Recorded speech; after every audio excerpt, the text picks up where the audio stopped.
de la pared subterránea, del muro subterráneo del gobierno de Egipto, rodeando a Gaza, a pedido de Israel, digamos, para bloquear a Gaza, para que Gaza, que está bloqueada por agua, tierra y mar por parte de Israel, no pueda, vía subterránea, como lo están haciendo, acceder a meter dentro de Gaza, digamos, de Egipto, desde armas para la defensa hasta alimentos o las cosas que necesitan, están bloqueados, medicina, todo lo que fuera. Y Egipto, un país musulmán, le hace un muro subterráneo para cercarlos y apresarlos, algo que está levantando el descontento en el mundo islámico. Pero el jefe de la Universidad de Al-Azhar, que además es colocado por el gobierno, una cosa increíble.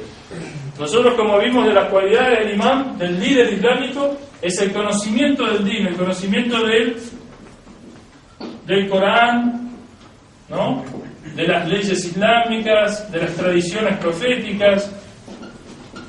Obviamente quien guía en el Islam tiene que tener conocimiento de las leyes, porque son las leyes, es Dios a través de sus leyes que nos guía a nosotros. Sin embargo, tenemos una paradoja, que el líder de la Universidad de Al-Azhar en Egipto, la universidad más importante del mundo sunna, es colocado y confirmado por un gobierno que además es encabezado por un hombre como el llamado Mubarak, que era jefe de inteligencia, un hombre de las Fuerzas Armadas, digamos, las fuerzas de las armas, no es un hombre de conocimiento. Sin embargo, como lo que gobierna es la fuerza, entonces él es el que confirma o saca al líder entre los sabios. Algo parecido a lo que tenemos en el cristianismo, la separación de la religión y la política, y los políticos son los que manejan el tema religioso. Cuando en principio, si Dios es, como dice la Constitución argentina, la fuente de toda razón, verdad y justicia, se supone que los que conocen la religión, si fueran realmente, digamos, además que tuviesen las otras cualidades, piedad, justicia, desapego del mundo, y una serie de cualidades que deben tener, liderazgo, etcétera, y defensa de los oprimidos, entonces, estos serían los que deberían tener, digamos, y que conocen las leyes de Dios y demás, serían los que tendrían que tener una conducción natural, si es una representatividad divina. No digo que necesariamente sea religioso, que tenga un turbante o que tenga una sotana, no estoy hablando de eso, estoy hablando de conocimiento y piedad. Si el que la tiene, el conocimiento y la piedad, es una persona que lo puede demostrar que lo tiene, a través de cualquier medio que lo consiga, ahora sea sobrenatural, milagroso o por estudio, pero no viste una vestimenta religiosa, inclusive la Constitución en Irán no es condición para ser guía, ser religioso, digamos, ser de investidura religiosa. Lo que pasa es que naturalmente entre los religiosos son los que se dedican al estudio de la religión. El médico se estudia la medicina, el comerciante hace comercio, el político hace política, bueno, el religioso hace política también. Pero, en la división de los oficios sociales y laborales, obviamente, tenemos que hoy por hoy, ahora, cuando viene un profeta o un imán, los profetas y los imames se dedican fundamentalmente a la enseñanza, pero también son guerreros, son trabajadores, también trabajan, digamos, el imam Ali, no dijo el Sheikh Rahmani, se acuerdan el otro día, contaba cómo hasta el día de hoy se conocen los pozos de agua de Medina del imam Ali, el cultivo de palmeras, la planta de palmeras, los palmerales que hasta el día de hoy dan frutos de dátiles en Medina, gran parte en un sector que es conocido todavía, fue sembrado por el imam Ali. Ellos trabajaban, y el imam Ali le quitaron todos sus derechos y tuvo que trabajar durante el califato de Omar y de Abu Bakr, sobre todo de Omar, que duró más tiempo, de Osman. Trabajaba para los judíos, o sea, trabajaba y se ganaba su sueldo regando o plantando o cosas. Ahora el imán podía tener toda la riqueza si hubiera querido. Cuando veamos un poco de la vida de ellos, vamos a ver, ellos tienen el conocimiento de Dios, no solamente por vía milagrosa. Ellos una vez, Moabia, el tirano Omeya, parece que era Moabia, en una época de la peregrinación, vio que, me parece que era el Zayn al-Abidin, el cuarto de los imames, con otro de los califas. Me parece que era Malik ibn Marwan. Ahora, después le digo bien. Malik ibn Marwan me parece que era. La cuestión es que este Malik, aparentemente, bueno, cuando va al Hajj a hacer la circunvalación a la Kaaba, o sea, circunvalar la Kaaba, nadie se corre. Vieron que en la Kaaba, sobre todo en la época de Hajj, está muy concurrida y mucha presión por acercarse a la Kaaba, no es sencillo. Nadie se corría por él, digamos. A pesar de que él era el califa, la gente ahora cuando está adorando y devocionando, digamos, por ahí muchos no sé, digamos, si él no impone por la fuerza que abran camino, la gente, digamos... Cuando estaba el Farazda. Sí. Cuando estaba el Farazda. Sí, entonces de repente la gente vio este califa, opresor, que la gente se abre naturalmente y viene un joven con una gran, digamos, prestancia y se acerca a la Kaaba.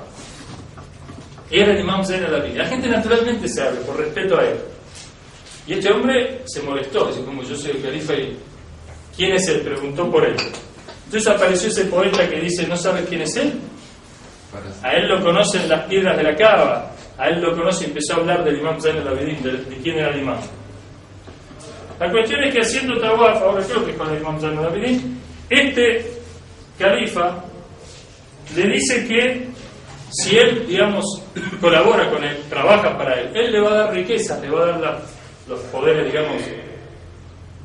Y el imam le dice que levanta un poco de tierra y dice, tú me quieres comprar con esto, y la tierra, digamos, le muestra eran piedras preciosas, ¿sí?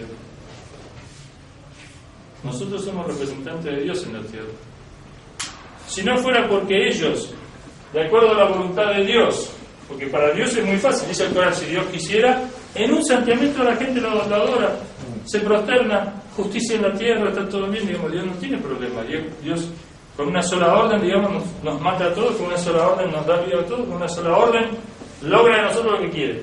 El tema es que el ser humano sea expuesto a la libertad como prueba de su propio desarrollo, para no ser como las piedras o el resto de los seres, como los animales que no tienen responsabilidad y por lo tanto no tienen la posibilidad de alcanzar un estatus de representatividad divina plena, completa. Entonces, si no fuera por la prueba del hombre, que el hombre es probado y después juzgado, nadie podría desobedecer a Dios si Dios no da un ámbito de libertad para que el hombre se desarrolle. Y para que de ese ámbito de libertad salgan, digamos, los elegidos, los mejores, los piadosos, y salgan, digamos...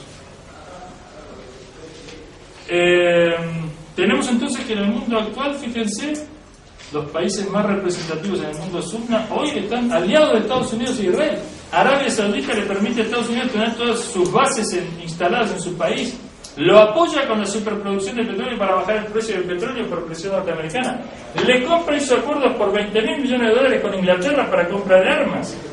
Apoya, digamos, está en contra de Irán, en contra de Hezbollah, en contra de Hamas, en contra... Entonces la pregunta es... Y ¿dónde está la UMA? ¿Qué queda para la nación del Islam?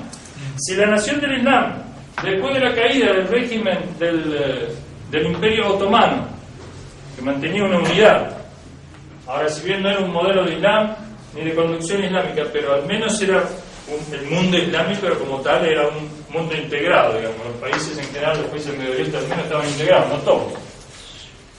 Si después de la caída del imperio en la Primera Guerra Mundial, que se alió con los alemanes y perdieron la guerra, cosa que tampoco es una alianza islámica eso. ¿Cuál? ¿Los turcos?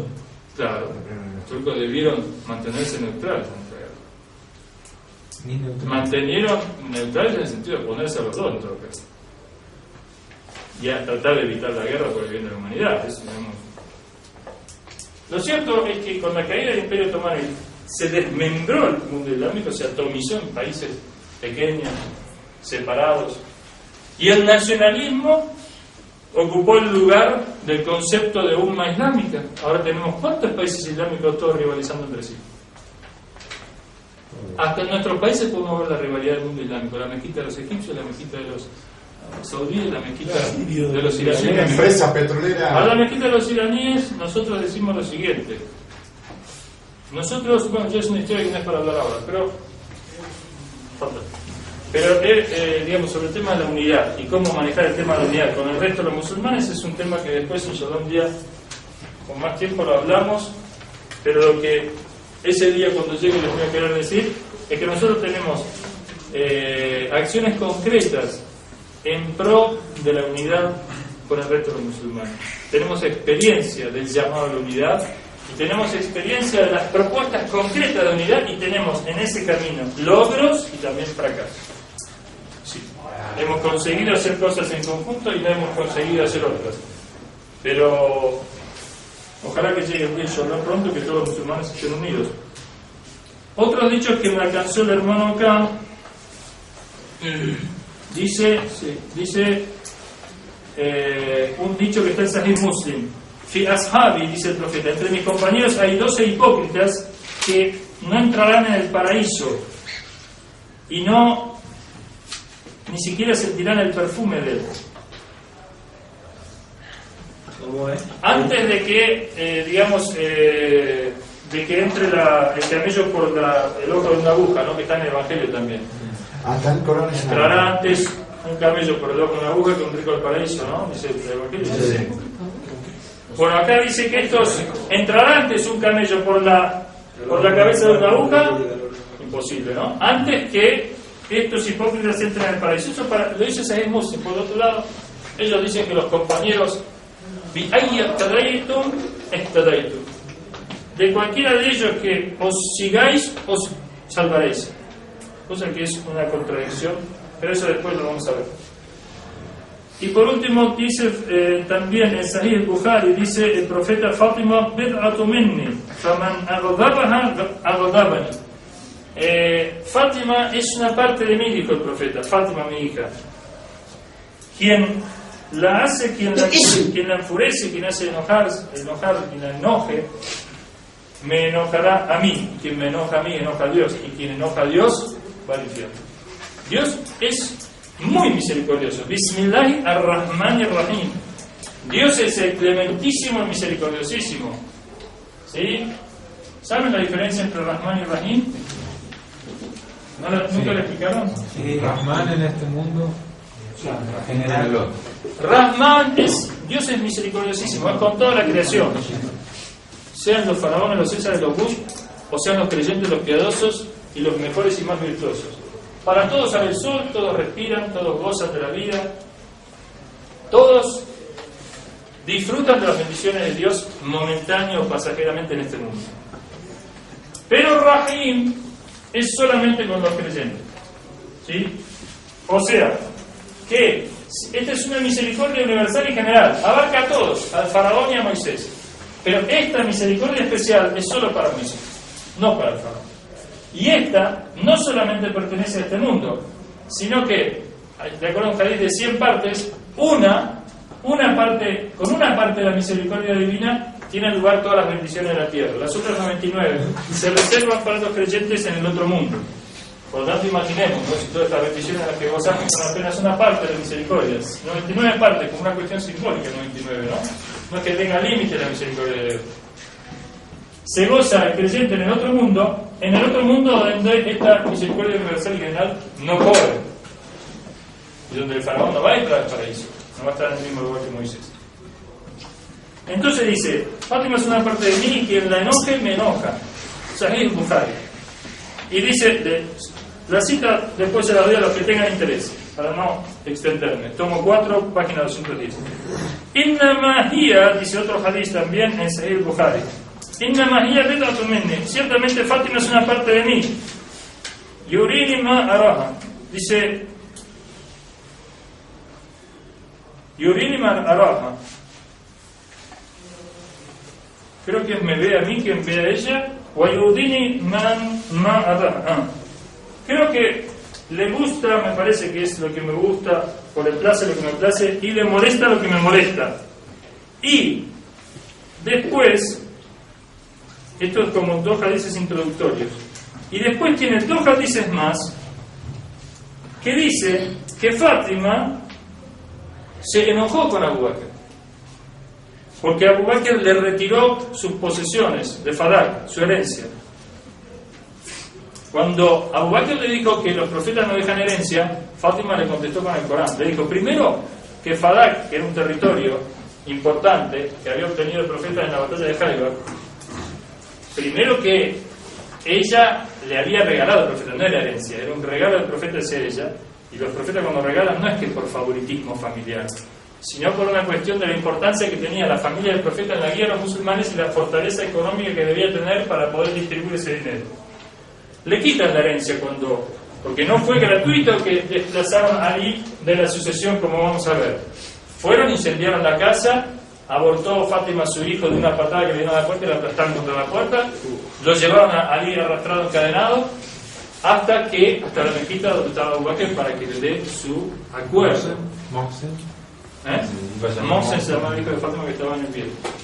Fátima murió después de 6 meses después de esos acontecimientos. Ahora, algunos de estos acontecimientos que estoy narrando están en este sector. Por tanto, a los fines de conocer la diferencia no nos sirve, pero sí nos sirve una vez que, como dijimos antes, cada vez nos quede más claro la realidad del shiismo en su totalidad. Sin embargo, algunas alusiones hay a ese hecho, que después lo vamos a ver en su momento en la fuente. Pero acá dice, Inna Fátima arsalat ila Abi Bakr tas'aluhu mirasa. Ella le pidió su herencia. Además, Fátima le dijo, como en el Corán dice que Suleimán heredó a David, ¿no? Por lo tanto, esto de que los profetas no dejan herencia no es verdad, porque se contrapone al Corán. Los profetas sí dejan herencia. Por supuesto, la herencia es espiritual, pero no siempre. Los hijos de Noé, por ejemplo, el hijo de Noé se ahogó en el diluvio.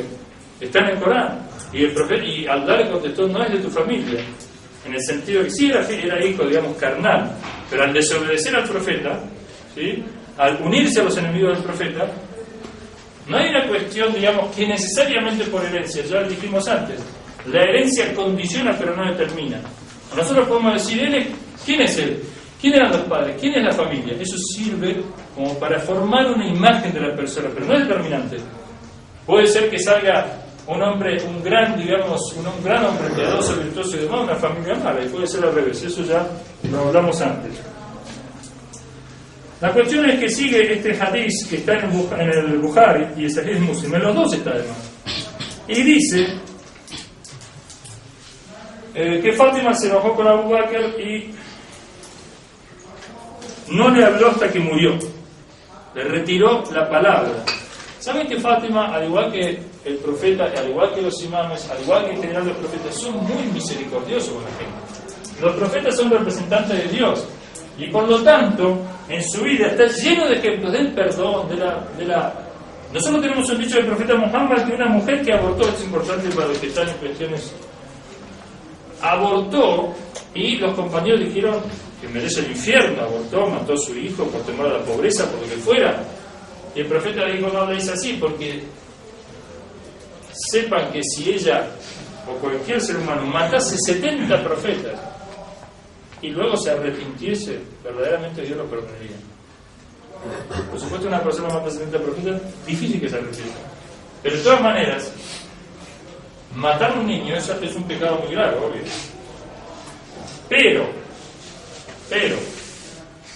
matar a un profeta es mucho peor, porque matar a un niño es una criatura inocente muy grave. No se puede defender, es una criatura de Dios. Si bien hay situaciones sociales que se viven que son dramáticas para las mujeres, culpa del sistema. El sistema nosotros en el que estamos provoca mucho esa situación. Las mujeres están en pánico, los hombres no se hacen responsables, la dejan totalmente sola.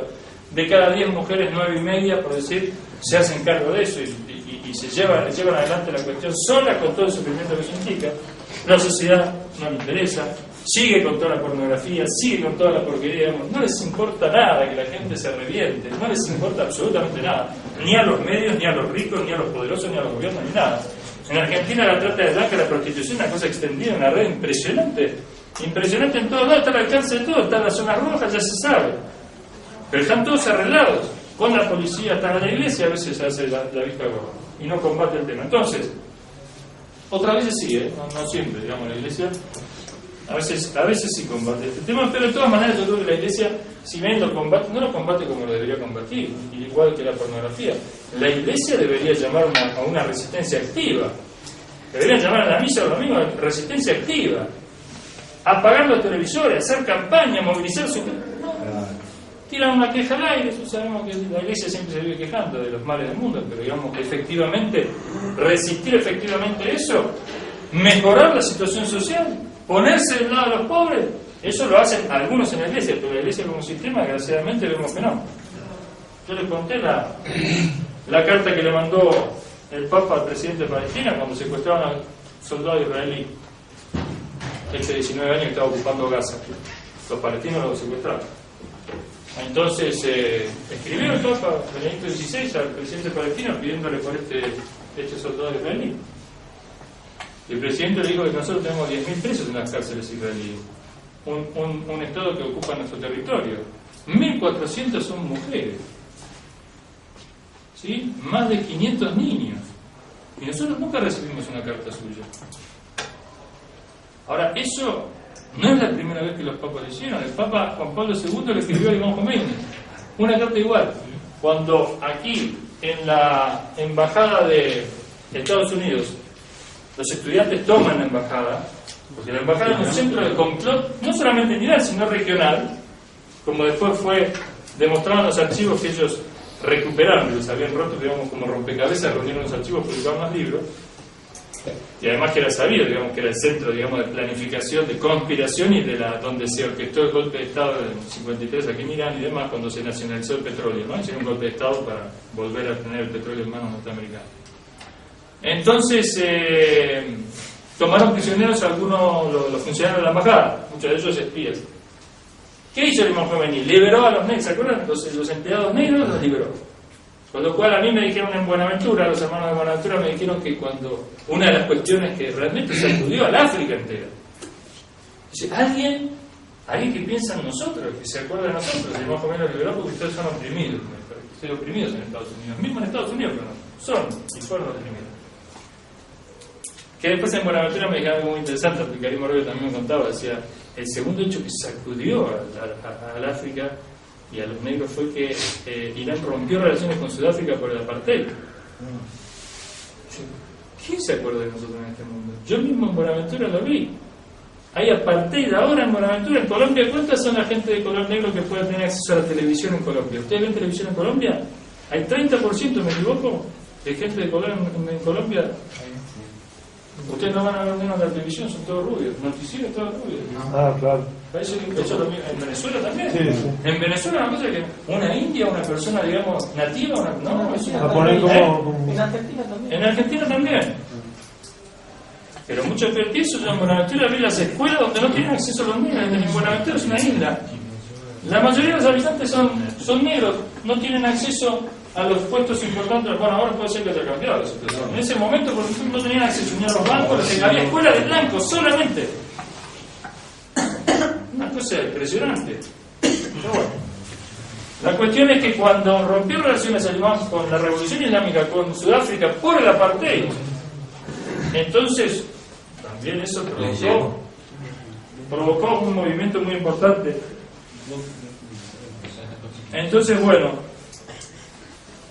ya iremos. Entonces, en Fátima, la señora, dicen los sunnas, la señora de las mujeres del universo, la primer mujer del mundo, de la creación de Dios, de las primeras hasta las últimas, por sobre Eva, por sobre María, ¿no? Con toda la veneración que el Islam tiene por María, que Dios la elige para el milagro de Jesús, virgen, que va a mandar un profeta mostrándole a los hombres el poder de Dios, que todos esos cálculos que hacen de imperialismo, de sometimiento, de opresión, cuando Dios irrumpe, digamos, en la historia, porque a pesar de que da libertad también Dios ayuda, porque si no... Y resulta que Fátima se enoja con Abu Bakr, bueno, no les habla más, y muere a consecuencia de la toma, digamos, del golpe de Estado que provocaron a la sucesión del profeta, que inshallah después lo vamos a ver. Nosotros ayer habíamos quedado en el tema de las cualidades del imam. Yo después no se asusten porque yo hablo bastante por ahí. Yo después les voy a dar una guía de los temas más importantes para que ustedes les queden limpios, porque no sé si tomo apuntes. Y es un poco por ahí desordenado. Yo después le voy a dar una guía para los temas más importantes que nosotros vimos. Las cualidades del imam estábamos viendo. O del liderazgo, ¿sí?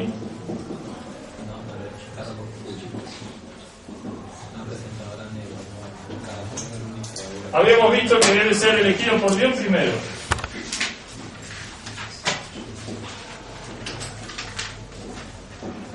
Habíamos visto que una consecuencia del monoteísmo es que Dios es el que elige, Dios es el que gobierna, y eso está claro. En el monoteísmo no hay otro gobernante, no hay una asociación. Dice Dios, no me asocien. Yo soy el único que creo, yo soy el único que gobierno y sostengo la creación. Yo creo y guío, dice el Corán. Crea y guía, no solamente crea, sino que además guía hacia su perfección a las criaturas, todas. Entonces, y pone ejemplo, ¿quién sostiene el sol? ¿Quién nos trae el agua? Y si yo corto el agua, ¿a dónde van a ir a pedir agua? Y si la tierra se ablanda y se hunde, ¿dónde van a pedir auxilio? Y si los cielos dejan de proteger de las caídas de los meteoritos y demás, ¿dónde van a pedir auxilio? Y si el sol deja de calentar, ¿dónde van a pedir auxilio? El ser humano que se asocia a Dios y que se planta contra los representantes de Dios, ¿acaso no recuerda de dónde viene? ¿Qué era? Una gota de esperma, un líquido vil, algo que hay veces que es sucio y que realmente uno inmediatamente quiere limpiarse, no quiere quedarse con eso, ¿no es cierto? Algo despreciable, en definitiva es algo despreciable, de algo despreciable venimos, y después terminamos en la tierra enterrados y nos comen los gusanos. Esta es la historia del hombre. Entonces, ¿cómo es que el hombre va a decir no, yo elijo? Yo elijo en base a qué capacidad yo elijo. ¿Cómo voy a rechazar la designación del gobierno de Dios, del representante de Dios, del líder de Dios, que voy a ver yo, con mi capacidad? ¿No? Fíjense que hoy en día tenemos el tema de la democracia, tenemos el tema del socialismo, o el comunismo, pero el socialismo en principio, como sistemas que la gente, los hombres, se han dado a sí mismos. En vez de ir y buscar en la fuente, buscar el origen de la sabiduría que es Dios, los profetas, las revelaciones, ver qué nos dicen. Sabemos en Occidente, prácticamente el Islam no se lo conoce. Y encima se lo conoce mal y se lo combate, sin conocerlo. Entonces, estos sistemas tienen dos grandes problemas. En principio son una creación humana y como tal tienen muchas enormes limitaciones, ¿sí?, en el conocimiento del ser humano y de sus necesidades. Con respecto a la democracia, fíjense hoy es digamos, Estados Unidos se lo llama, en general en Argentina siempre repiten, el país número 1 de la democracia mundial, el modelo de la democracia, el ejemplo de la democracia.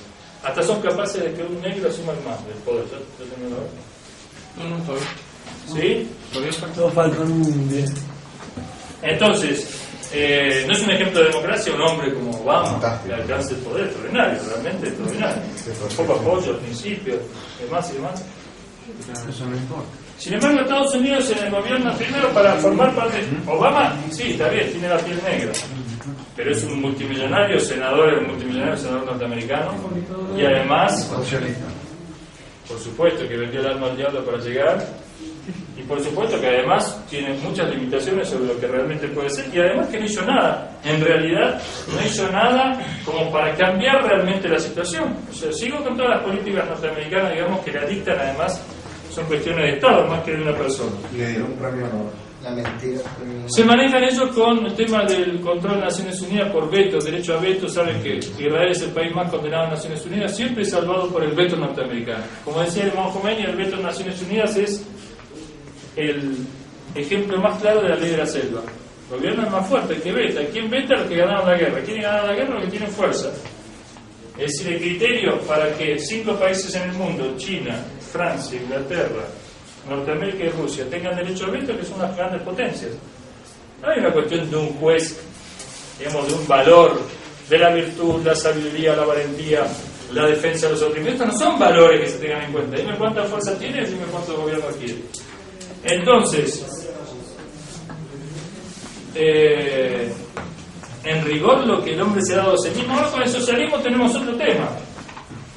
Tenemos un socialismo cerrado como el de Cuba, un socialismo abierto como el de Venezuela. Yo soy partidario, digamos, me gusta más el socialismo abierto, pero lo que tiene de abierto no es que el socialismo no tenga ideas buenas de justicia social. No es que el capitalismo no tenga buenas ideas como la importancia de el esfuerzo individual, el reconocimiento del esfuerzo individual, el mérito del esfuerzo individual, pero los dos sistemas son extremistas en sus posturas. Uno en el individualismo y el otro en el socialismo. Y yo de esto después vamos a hablar. Yo como en resumen, como a veces cuando hablo con los socialistas le digo, escúchame, en el mejor de los casos, una sociedad socialista ideal, ¿no?, que alcance el ideal de igualdad, se va a repartir el pan,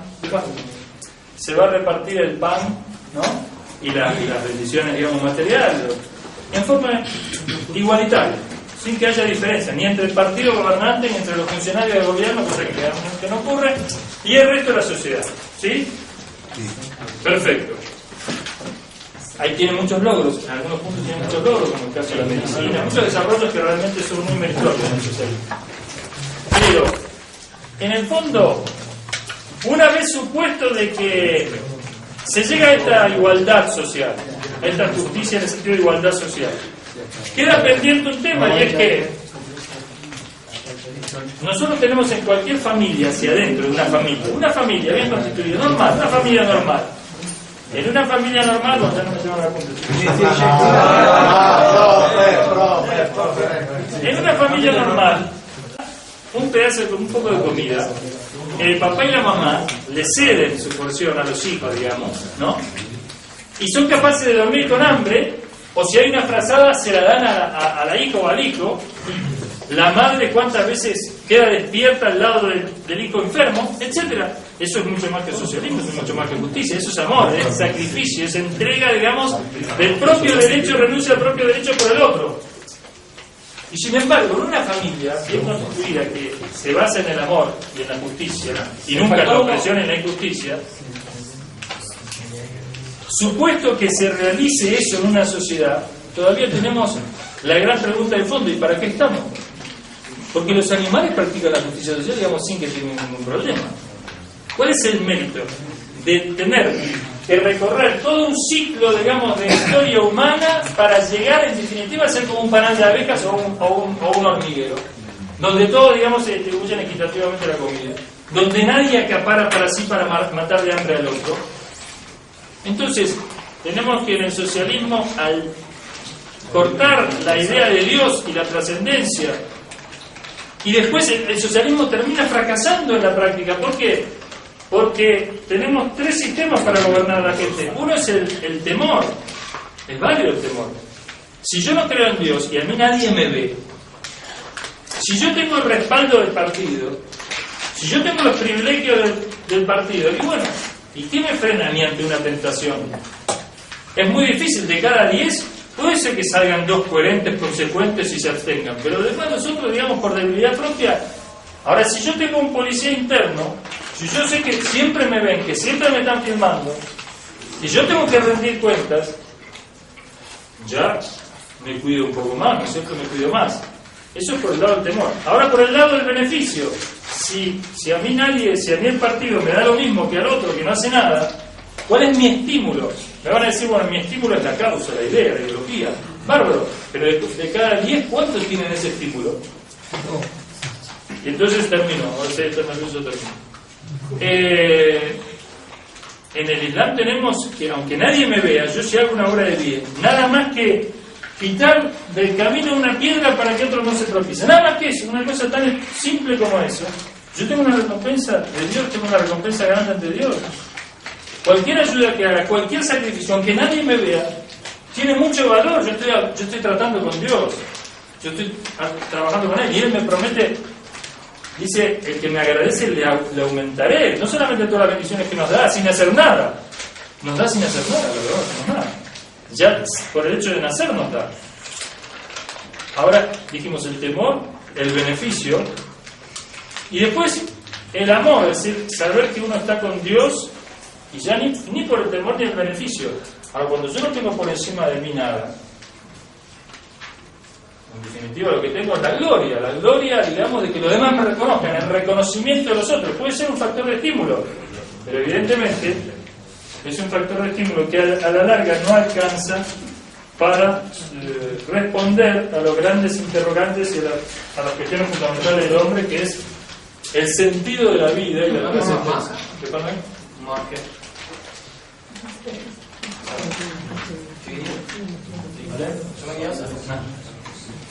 Bueno, اللهم صل على محمد